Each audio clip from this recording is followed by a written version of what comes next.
There was a German soldier's joke that circulated near the end of World War II.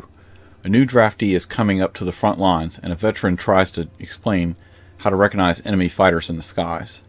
The veteran states, "If you see a gray-green plane with round circles, then that is the British Air Force.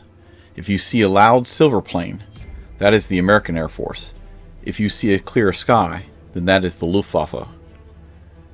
When Nazi Germany started World War II by invading Poland in 1939 and France in 1940, and on into early 1941, the German Air Force, also called the Luftwaffe, ruled the skies of Europe. In the Battle of France, the Luftwaffe in most cases had air superiority everywhere it deemed vital. This was to give the German army a decisive advantage in the early years of the war. However, after the invasion of the Soviet Union in June 1941, the Luftwaffe was spread over the vast expanses of the Russian steppes.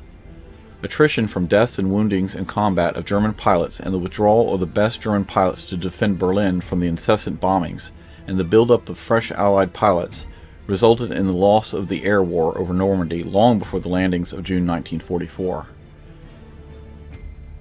For the last 2 years of the war, the regular German soldiers stationed in France and Italy increasingly started to look up at the skies, scanning for Allied fighter bombers.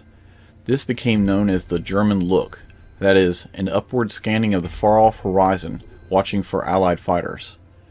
The origin of this phrase is uncertain, but an educated guess would be that it started in France after 1943 by the French, who were describing the curious looks the Germans had on their faces. The Allies were constantly making sorties over France, especially more so since they had to do a full reconnaissance of the landing beaches for the upcoming Allied invasion. This would have meant that any German patrol near the English Channel would have to be aware of enemy interdiction. If you look at this recon photo of the potential invasion beaches, German soldiers are scattering in response to the Allied fighter who is taking this picture.